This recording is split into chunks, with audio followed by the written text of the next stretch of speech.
Hello दोस्तों, welcome my YouTube channel. दोस्तों, आज आप सब कल लेकर आए हैं वीपीओ के लिए रिवीजन क्लास। तो दोस्तों, यदि आप सब इससे पहले वीडियो नहीं देखे हैं तो आप सब प्ले लिस्ट में जाकर सब वीडियो को ज़रूर देखें। दोस्तों, आज इसमें कवर होगा बहुत सारी योजनाएं केंद्र सरकार की और राज्य सरकार की। ठीक है दोस्तों, एक सूचना आप सबको और बता दें। अब की बार जो संडे आएगा, मतलब नेक्स्ट डे, आपका होगा कंप्यूटर का मैराथन। ठीक है, जिसमें लगभग कवर होगा 700 क्वेश्चन। तो इस तरीके से क्वेश्चन को सबसेट किया गया है, डबल स्टेटमेंट का है सब क्वेश्चन। टोटल 700 350 होगा, 700 हो जाएगा। ठीक है, तो आप सब तैयार रहें मैराथन के लिए। और ऐसा सेट किया गया है कि आपका एक भी क्वेश्चन इधर उधर नहीं जाएगा। लेवल का, अच्छे लेवल का बेस्ट कंटेंट है। ठीक है, तो आप सब अपने दोस्तों को भी सूचना दे दें, है ना। तो चलते हैं। देखिए, सबसे पहले पेशा एक्ट के बारे में बात कर लेते हैं। कब आया था? 1996 में। तो पेशा एक्ट कितने राज्यों में लागू है? 10 राज्य में, है ना। अच्छा, एक आर्टिकल है संविधान में 243 भाग 9 में, है ना। तो एक क्या प्रावधान करता है 240? एक आर्टिकल कहता है कि कुछ ऐसे स्टेट हैं, राज्य है, जहाँ पर पेशा एक्ट लागू नहीं होगा। ठीक है, तो जैसे कहाँ पर? नागालैंड, मेघालय और मिजोरम। ठीक है, ये सब इससे वंचित राज्य हैं। बात समझ में आ रहा है? और क्या है पेशा एक्ट 1996 की विशेषता क्या है?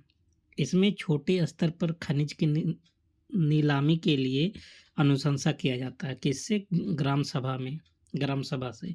मतलब इसमें जो छोटे लेवल के होते हैं ना, अगर खनिजों की नीलामी करनी है तो आप किससे अनुशंसा करेंगे?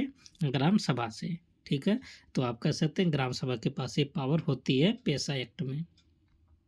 दूसरी विशेषता क्या है कि लघु जल स्रोतों के लिए आयोजन एवं प्रबंध करना। किसका एक काम है? पंचायतों का। मतलब पेशा की जो पंचायतें हैं तो जल से संबंधित ये सब व्यवस्था करती है। ठीक है, अपने क्षेत्र के लिए।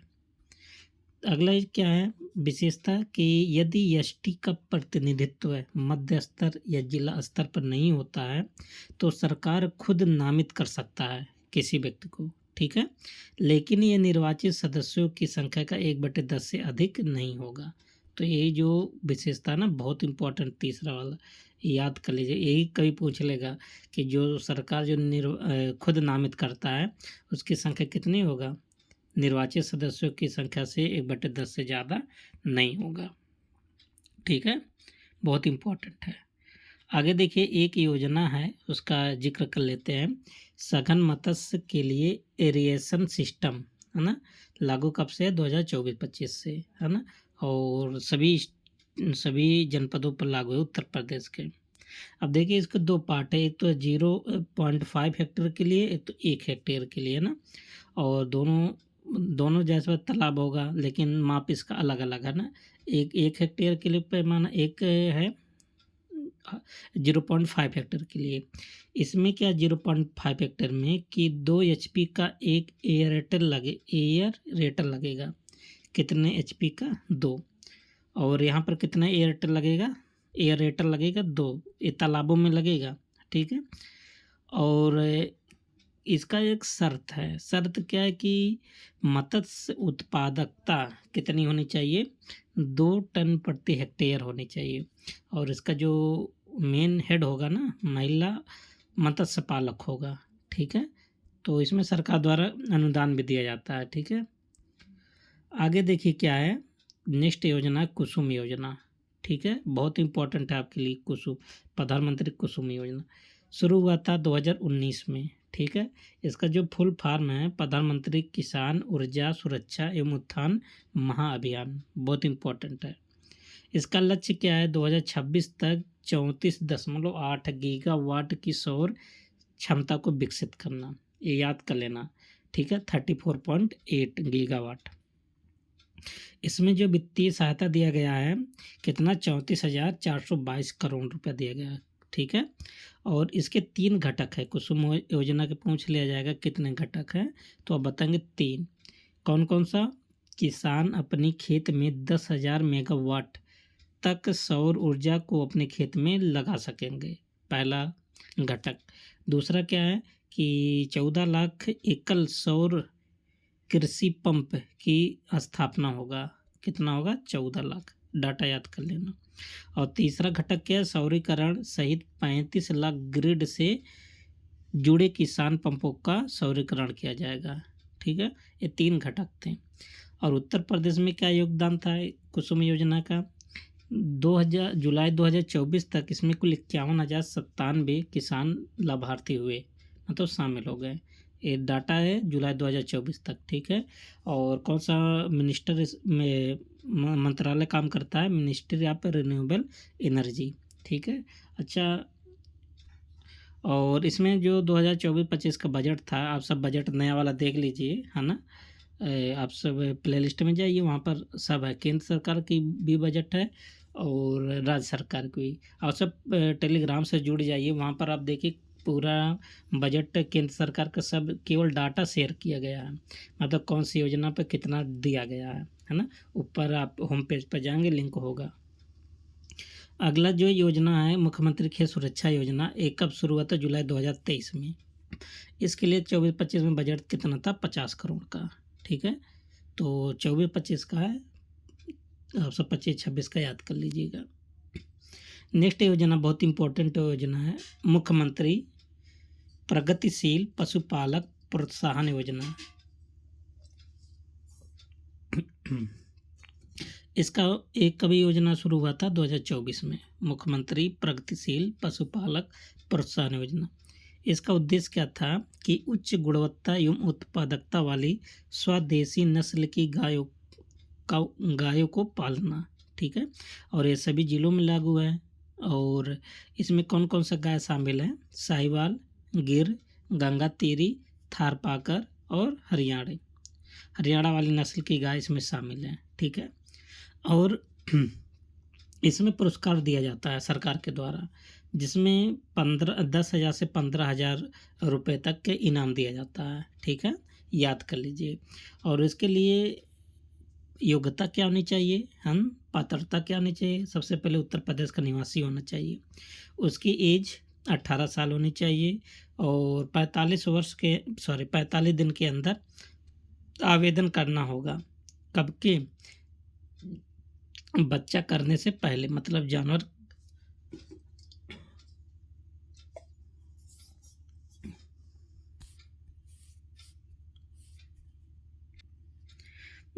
की बात कर रहा है। ठीक है, जानवर के बच्चा करने से पहले 45 दिन का आवेदन करना पड़ेगा।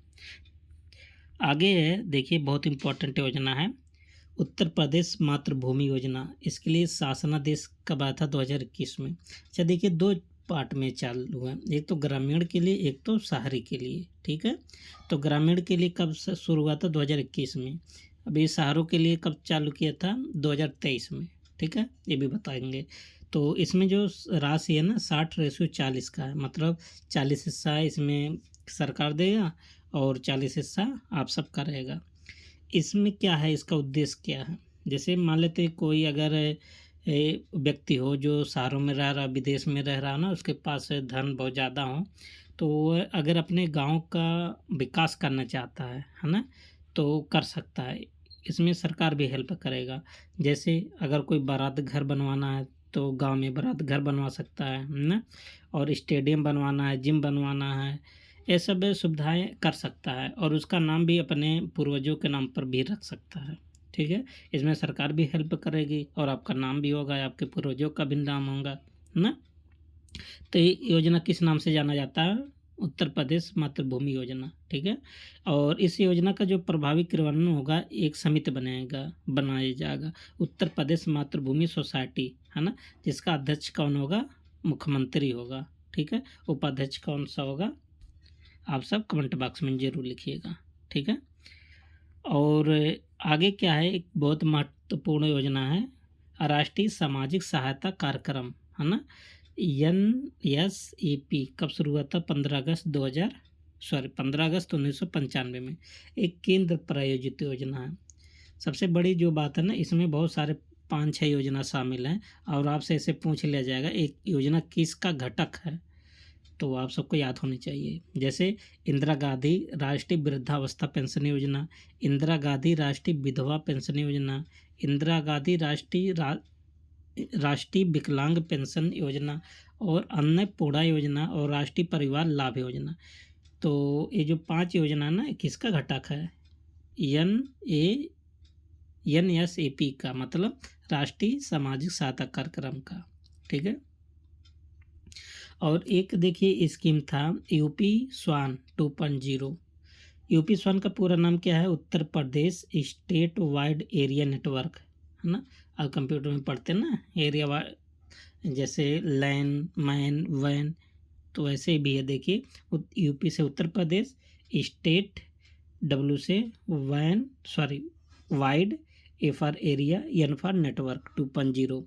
देखिए ये समझौता किया है किसके साथ, एयरटेल के साथ। एयरटेल कौन, जो आप सब सिम चलाते हैं, है ना। इसमें कौन कौन से शामिल हैं, उत्तर प्रदेश सरकार, उत्तर प्रदेश डिस्पो और एयरटेल विभाग शामिल हैं। आपसे ऐसे पूछा जाएगा कि यूपी स्वान किसके साथ समझौता किया, तो बताएंगे एयरटेल के साथ, बहुत इंपॉर्टेंट है। अगर डीप में जाएगा पूछ लेगा कौन कौन से विभाग शामिल हैं, तो आप ये सब भी बता देंगे। आगे देखिए एक जिला एक उत्पाद योजना, आप सब बहुत पढ़े हैं लेकिन ये डाटा आप नहीं पढ़े होंगे, बाकी पढ़े भी होंगे बहुत लोग। तो कब शुरू हुआ था, 24 जनवरी 2018 को शुरू हुआ था ना। आप इसमें जानते हैं कि ये इस स्कीम के तहत मतलब जितने भी ज़िले हैं उसके एक विशिष्ट उत्पाद को सरकार क्या करती है, प्रमोट करती है ना, अंतर्राष्ट्रीय राष्ट्रीय मार्केट में, जिसके माध्यम से रोज़गार भी बढ़ता है और आमदनी भी हो जाता है। तो इसमें क्या है कि अगर आप मान लेते व्यापार करते हैं, है ना, मान लेते हैं आप हैं और व्यापार करते हैं, मेला में आप अपना जो वस्तु है, जो सामान, उसको बेचते हैं, प्रदर्शनी लगाते हैं, तो सरकार आपको उसके लिए 50,000 रुपये का अनुदान देगा। ठीक है। जैसे मान लेते हैं उत्तर प्रदेश में आप किसी भी ज़िले में जाएं और आप मान लेते हैं आप मिट्टी का बर्तन आप बेचते हैं आप, ठीक है, तो आपको मेले में जाने के लिए आपका जितना खर्चा होगा ना, उसके लिए सरकार कितना रुपए का अनुदान देगा, 50,000 का। और दूसरा कंडीशन क्या है, मान लेते हैं आप उत्तर प्रदेश के बाहर जाके अपनी वस्तु का प्रदर्शनी लगाते हैं, जैसे आप उत्तर प्रदेश के निवासी हैं, मध्य प्रदेश में जाएं, बिहार जाएं, उत्तराखंड, है ना, हरियाणा और राजस्थान, मतलब कहीं भी पूरे इंडिया में चले जाएं और यूपी को छोड़कर, तब भी सरकार आपको कितने रुपए का अनुदान देगा, 50,000 का। ठीक है। तो आपको प्रोत्साहन राशि देगा। और अगर मान लेते हैं आप भारत को छोड़कर विदेश में चल जाते हैं, अमेरिका, सऊदीया, दुबई, है ना, यहाँ सब लंदन, यहाँ सब अपना वस्तु का अगर प्रचार करने जाते, बेचने जाते हैं, प्रदर्शनी लगाने जाते हैं, तो आपको सरकार कितना रुपया देगा, 2 लाख रुपये का अनुदान देगा। देखिए सरकार आपका सपोर्ट कर रहा है। ठीक है।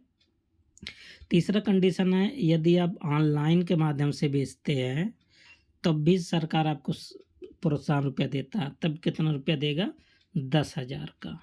ऑनलाइन का मतलब जैसे अमेजन हो गया, फ्लिपकार्ट हो गया, इन सब के माध्यम से आप अगर सेल करेंगे तो भी आपको सरकार अनुदान देता है। ठीक है। ये सब किस में है, एक जिला एक उत्पाद योजना में। तो आशा करते समझ में आया होगा। आगे देखिए क्या है, स्वामी विवेकानंद युवा सशक्तिकरण पुरस्कार।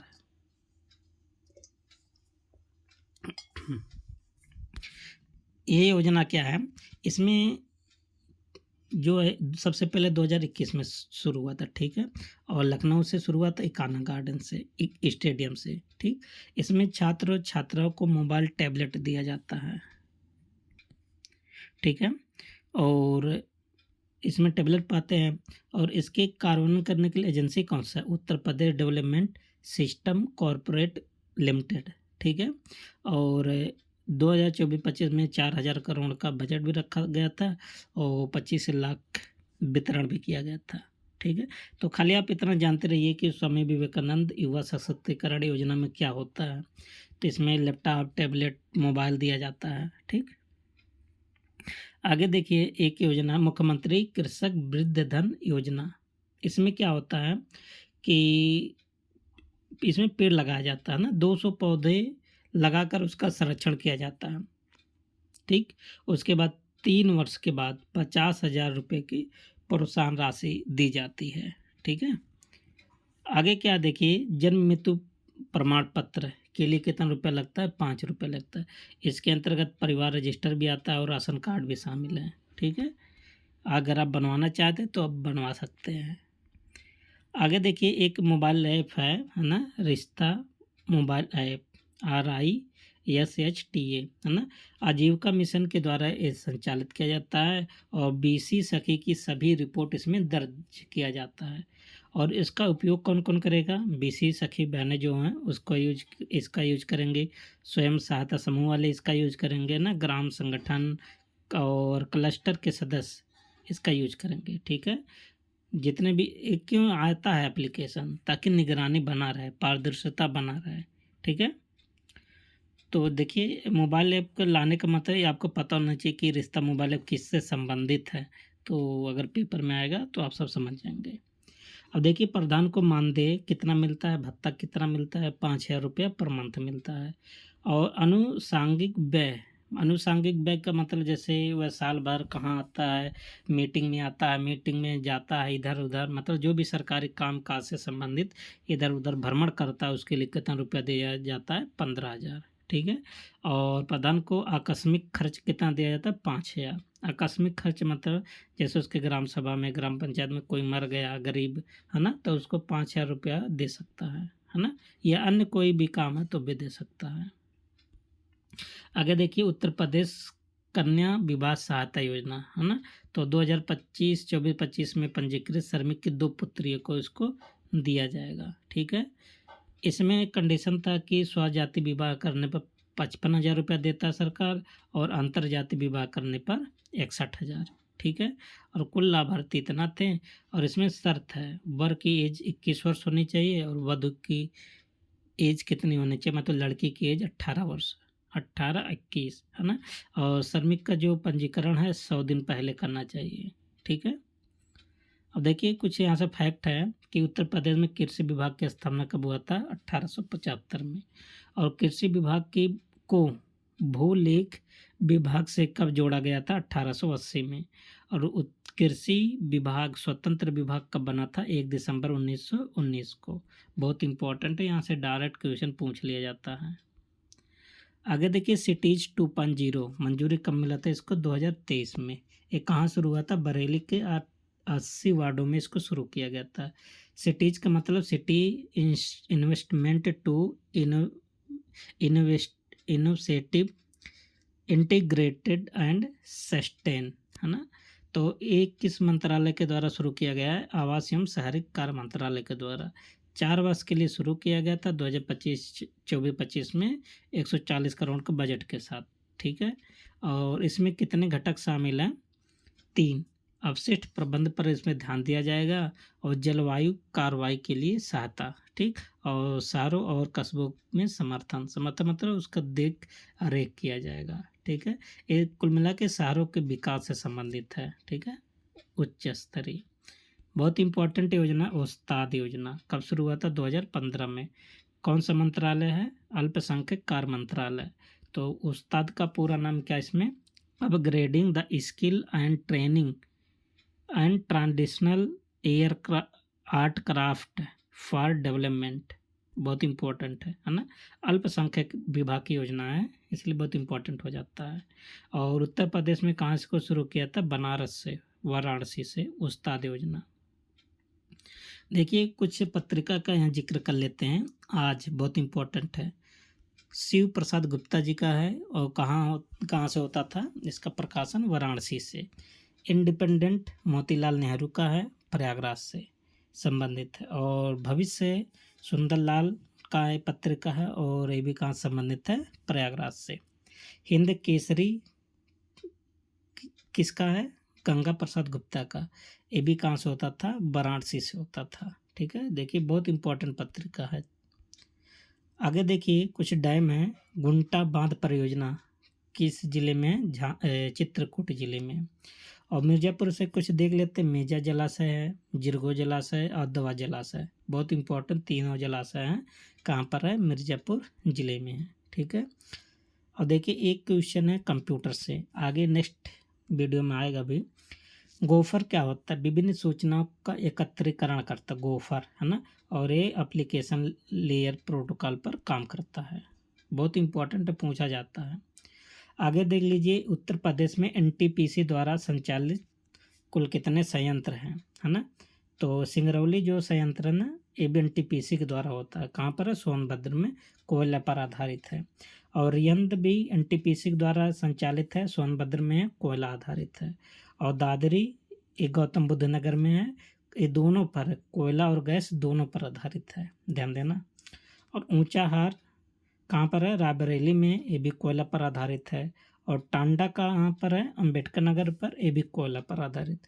और औरैया में भी केवल गैस पर आधारित है। ध्यान देना, एनटीपीसी का है, एक गैस पर आधारित पूर्ण रूप से है। अच्छा, एक और गैस पर था, कौन? दादरी, है ना। ये भी गैस, ध्यान देना, एक गैस और कोयला दोनों है, जबकि औरैया जो है केवल गैस। तो कुल मिला के कुल गैस पर आधारित कितने संयंत्र हैं? 2। अगर केवल केवल गैस पर आधारित पूछेगा तो एक ही है, कौन है? औरैया, ठीक है। तो दोस्तों आशा करते आप सबको समझ में आया होगा। तो कल मैराथन के लिए आप सब तैयार रहें। आप सब को वीडियो कैसा लगा आप सब कमेंट बॉक्स में ज़रूर बताएं। तब तक के लिए best of luck, thank you and take care.